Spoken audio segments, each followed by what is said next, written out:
For javelin throwers, throwing 90 meters is always a big deal. Whether it's 90 point or 91, 92, whatever it is over 90 meters, it's always a big deal for us to get over the 90-meter mark.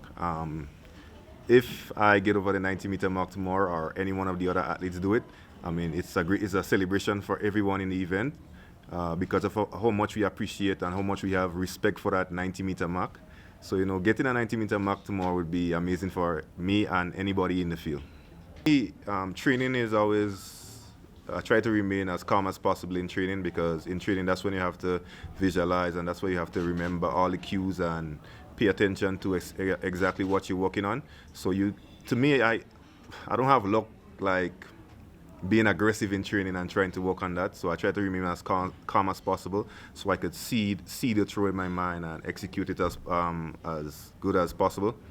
In competition, it's a different vibes. It's a different energy in competition. It's kill or be killed in competition. You're up against the world's best javelin throwers all the time, consistently, guys who could throw consistently over 85 meters. So you have to be super aggressive.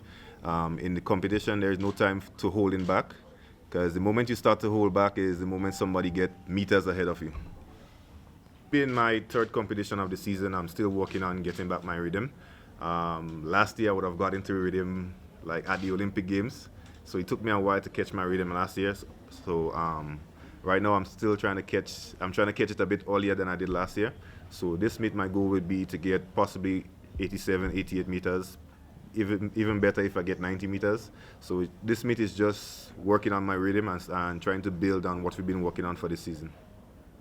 First question, I actually started my sporting career as a cricketer, being a all-rounder, fast bowler, a big hitter. My dream as a cricketer was to go on to play for the West Indies team, but unfortunately track and field grabbed a hold of me even before I could do that, so I had to make the switch from cricket into track and field. In becoming a javelin thrower, I think being able to because I was a fast bowler already, it was easy to transition into being a javelin thrower. And when I got into track and field, I was doing almost all events. I was pretty good at all events. At one time, I thought I would be a decathlon athlete, but turns out that wasn't my calling. And I just stuck with javelin, and then I saw tremendous improvement over the years. I mean, there were some years where I was improving by 10 meters per year. So I just stuck with it, and here I am today as a double world champion. The thing I've noticed here is that the fruits here are very, very sweet. I don't know. They're sweeter than in the Caribbean. I don't know what's the reason for it, but especially the pineapple. Man, the pineapple is sweet. I love it. But something that really stuck with me is the energy from the people. We all being Africans, we have this type of aura, this type of vibes towards each other. It's always like brotherly love and sisterly love, and everywhere you find African people, you find that type of aura. The 98 meters, well, the current world record is 98 meters and 48 centimeters by Jan Zilesli. He's also currently the coach of Neeraj Chopra from India.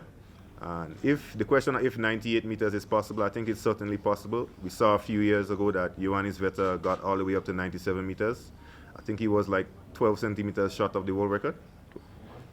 80. Huh? Almost 70 centimeters. Yeah, he was like 12. Yeah, he almost got the world record. So 97 meters is pretty close to 98. So I think that gave the reassurance to a lot of javelin throwers that the 98 meters is certainly possible.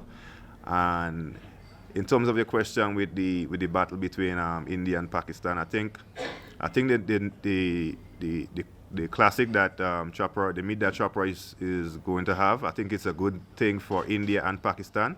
And if Nadeem from Pakistan is able to compete in that meet, I think it would be a good union, a good sign of peace for them.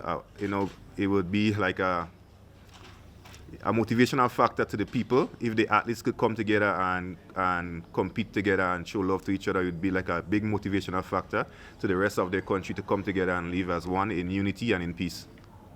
I guess we'll just have to wait and see a little bit longer. I'm still young. I'm only 27 years old. So, I'm still young. I have a lot of time in the event to mature and learn the event even more. Okay, I actually started to train for javelin in 2011, and in 2012 I saw Keishan Walcott from Trinidad and Tobago win the first Olympic gold medal as a non-European athlete, That was the first motivational factor for me. And fast forward to 2015, seeing Diego go on to win the World Championship and even winning a silver medal, unfortunately a silver medal in the 2016 Olympics. I think he would have deserved the gold, but he succumbed to injury. But seeing him win the World Championships in 2015 motivated me. I had a stronger desire to try and qualify for the Olympics in 2016. Didn't qualify, but I qualified for the World Championships in 2017. And I've been seeing him, being able to compete with him throughout my career. And he's a big motivational factor to me. We're good friends. We always talk about the events. He assists me when he could assist me. I assist him when he could. Like, it could be just a little motivational sentence like, "Come on, Anderson, now, come on, amigo, let's get it." That to me is a big deal, and competing with him here in Kenya is a big deal for me. And I think it's a great showcase of African talent.